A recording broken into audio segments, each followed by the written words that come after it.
What up, dude? Sports Music Talk 3 on 3, man. You know what it is. We back with another one. Great fight. Over the weekend, watching Sebastian Fundora destroy Keith Thurman. Also, we had bare knuckle. You had UFC. So it was turned up, man. It was a turned up weekend. Hope everybody had a blessed weekend. You know the vibes. Rest in peace, Nipsey Hussle. This is Crenshaw. It's not the Dodgers, man. Yeah, it's always Detroit forever. Stop playing. You see the Lions. Anyway, let's get into this video, man. Craziest things caught on camera during either a traffic stop or a police confrontational situation. But you know what it is, man. Make sure y'all follow, like, subscribe. Big Leaf, you know what it is. Can't tell you what's in there, but let's get it going, man. Get yours ready. We got ours. January 8th, 2005, a man named Martin discovered a mysterious package in his mailbox. Confused, he brought it inside and opened it up. Inside the package was a single item, a videotape with no label or note to explain its contents. Curious to see what was on it, he put it in his camcorder and pressed play. Now, you know, usually when you receive something in the mail and it's something that is not yours, usually it's a good package. It's a package that doesn't belong to you, that somebody might be waiting to get. And you get it, and guess what? That's all I'm gonna say. But anyway, this type of package is different. This is nothing like the package that we're talking about. It's nothing like the normal package you'll see somebody get mailed to their home. Like, what is that about? A regular box with a tape recorder, tape inside, no instructions, no paper. What is that about? Let's see. And the footage he found on it was shocking to say the least. It contained a nearly hour-long video of a man describing the violent things he was about to do, how he was going to lure his victims, and the makeshift devices he was going to use. I'm not trained in torture methods, which is what I'm gonna have to make do. I got my drill here. The reason why it's got this padding on it is just to try to silence it a bit. It's not padding. I got gags, socks, got lots of duct tape. But listen, he said he's not experienced in this field. The drill, he calls on the outside of it padding, that's duct tape. He has gags. For what? Like, what are you doing with all of this? I got a soldering iron. Sheets. It's rather crude implements. I think can work wonders, especially if it's used in the right way. However, while the content itself was extremely grim, what disturbed Martin more was the fact that he personally knew the person on screen. This wasn't the manifesto of a serial killer planning to take innocent lives. Instead, it was the final message of Martin's close friend, Ricky Ryan. Oh, wow. So you know who this is. So the person that sent you this tape in a box, the hour-long recording of what they're about to do, is not like a random person or a stranger. You know who this person is. Ricky. Okay. Rodriguez, a man who was tormented by a cold from the moment he was born. He eventually managed to escape the cold and was now planning to take revenge on the people who did unspeakable things to him for all those years. Now, if this don't sound familiar, I don't know what. You telling me that when he was a child, he was in a cult. So now he's making a tape talking about some of the things that he's going to do to people originally was done to him. That's all that is. Evil being done into that person. Now that person is just passing it on. He recorded this hour-long video and mailed it to his few friends and family so they would find it and have all the answers about what he was about to do. Family. Oh, yeah. He said all of this is answers to the family. That's what he's doing. Look, this is what's going on. I don't want you to panic. You know, I'm crazy. Plan to do some very sick things and unalive some people. Like, what? And you saying it so calm and just as if it's like this, but I mean,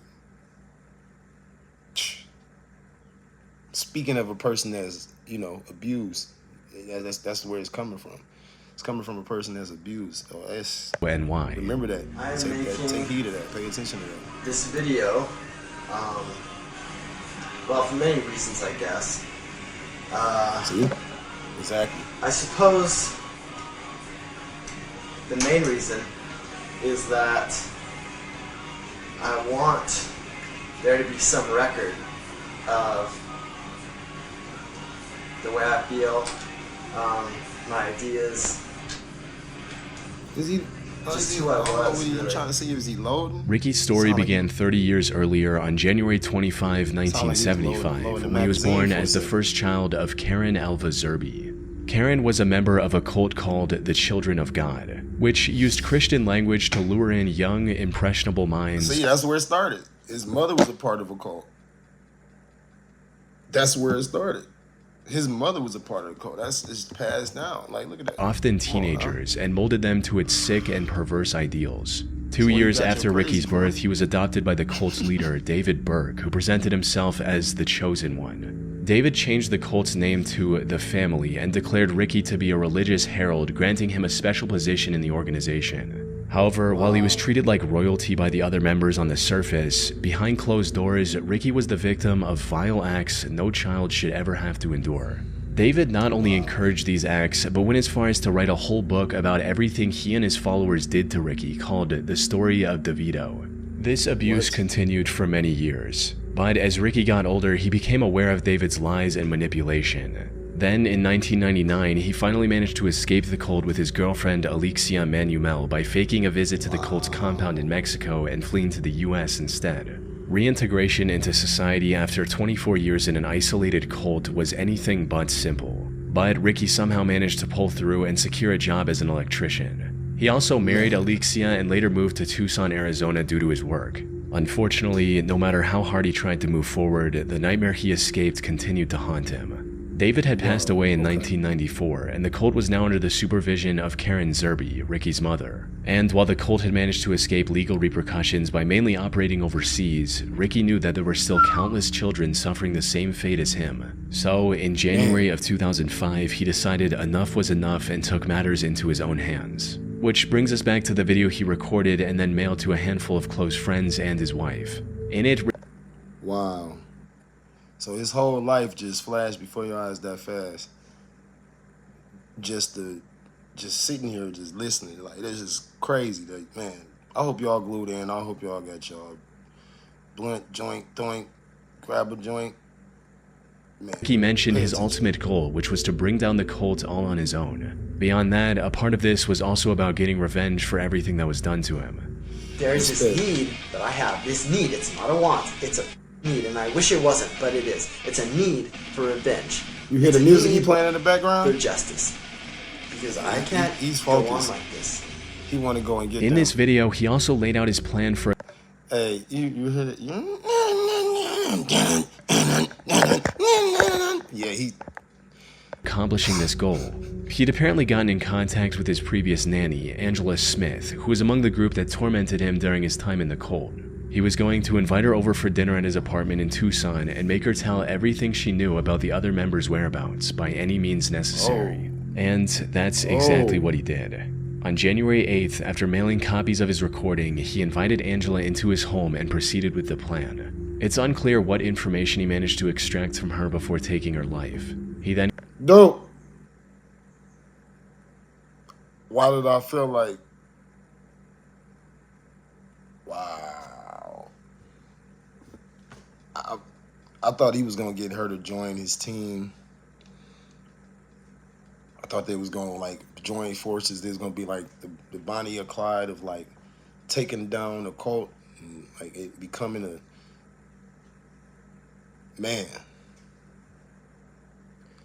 He said she got gotta go into his too. car and drove to Blythe, California. There, he rented a motel and called his wife to tell her about what he had done and what he was going to do next. However, despite the meticulous planning, Ricky ultimately couldn't follow through with the rest of his plan. On the morning of January 9th, authorities found his car in a parking lot just a few miles from the hotel he was staying at. Ricky was found inside the car as well, where he had taken his own life. And while this was tragic news for his loved ones, it was hardly surprising for his wife. You see, Ricky believed that killing the cultists would bring him peace, something he reiterated in his last video. I can imagine how I would feel, how liberating it would be. But that's not what happened. During his call with his wife, he confessed that despite his anger and resentment, killing Angela was the hardest thing he had ever done. Taking revenge didn't bring the comfort he was looking for. He couldn't bring himself to take any more lives and decided to end it all that night, leaving his friends and family with this hour-long video to remember him by. As for the family cult, it remains active to this day under the leadership of his mother. What? On October 4th, 2006, at approximately 6:15 a.m., the Barrie Police Department received a chilling call from a woman saying, "My children are dead," in a calm and quiet voice. The disconnect between her tone and the situation she was describing was extremely unsettling. When asked what happened, Not gonna lie, that story was crazy. Now, like before this one even started, that story was crazy. I thought that, the mother would, she quit, she stopped, she would, discontinue the cult. She continues on. He wanted to get revenge in his own way of justice for what people have done wrong to him in the cult. They try to rise him up as this leader as a child. And they wrote a whole book, as you heard. They just wrote a whole book on what they did and everybody done to him. Like, that's weird. Like, what? All the violent, weird acts and weird things you doing. Like, first off, why are you doing this with a child? Second of all, if you in this weird stuff, why don't you all adults just be adults and do that weird stuff to yourself? Why are you involving children? Come on, man. And this is little guy. This not even. Anyway, you know what we mean when I say that. she replied,